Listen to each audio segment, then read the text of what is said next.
Hi guys, welcome back.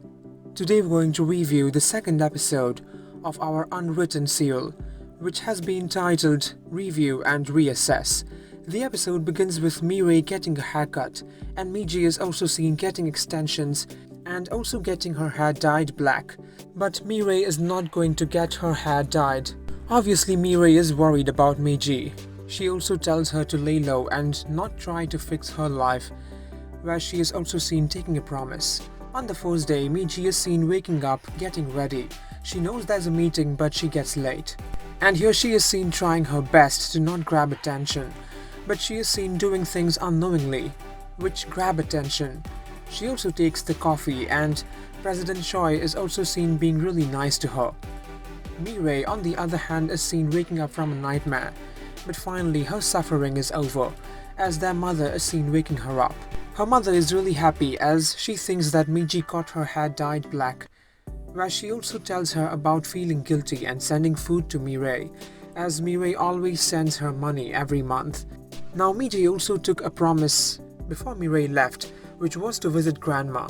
But Mi-rae is seen making an excuse, where Sejin is also seen showing her around and telling her to do whatever she wants, as they are partners. So-hoo also seems to be in a conflict of morals, as he is seen getting the victim proved wrong, but somewhere he knows how his boss's client is not right and he was in the wrong. Mi-ji is seen sitting and waiting all day just to get home. She is so happy as she thinks she can do this every day, as all she has to do is sit. Days are seen going by.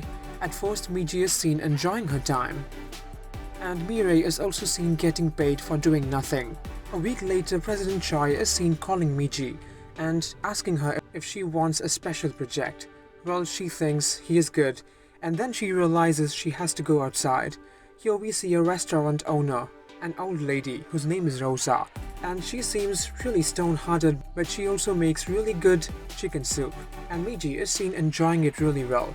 But when she tries to give her the file, she is seen throwing salt on her. Finally, Mi-ji is seen reading the stay-away list that Mi-rae prepared for her, and President Choi is on number 1, so he was just acting nice and it was a trap for her, which she fell into. For the whole week she keeps going there and getting thrown salt at. I mean, anyone would get tired and get frustrated by this. Mi-rae, on the other hand, is also seen cleaning up stuff, but here Sejin is seen getting angry on her for throwing out an old chair. So she is also seen finally bursting out how recruiting her and not telling her to do anything and just giving her time and waiting for her to do something is such a torture. She is finally seen venting out for the first time in front of someone else. Unfortunately, she also falls off the bicycle. On the other hand, So-hoo is also seen meeting Mi-ji, where he is seen telling her to meet some time to talk, despite Mi-rae warning her to not. At first they are seen going to a restaurant, but it is so crowded and so noisy, so she is seen taking him outside to the Hangang River. Now this is where she always wanted to go, so it is so beautiful and she is so happy to be there.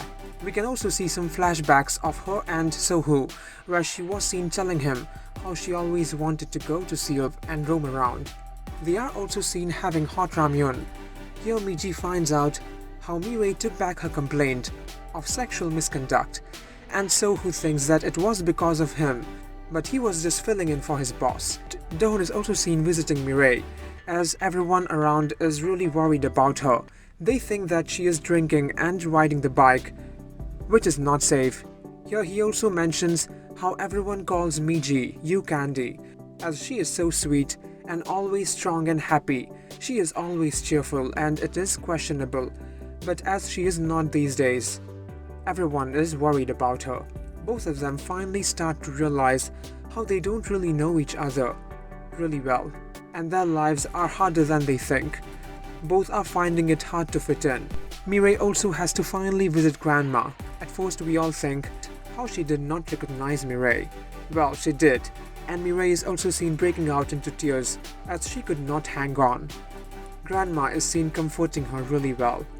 Mi-ji is also seen trying one last time, but this time she speaks up before Rosa throws salt on her, and she is seen venting out how she is not forcing Rosa to sell.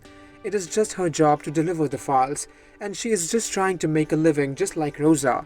Still she gets thrown at, but this time she feels good to be herself. It's like she was wearing a mask till now.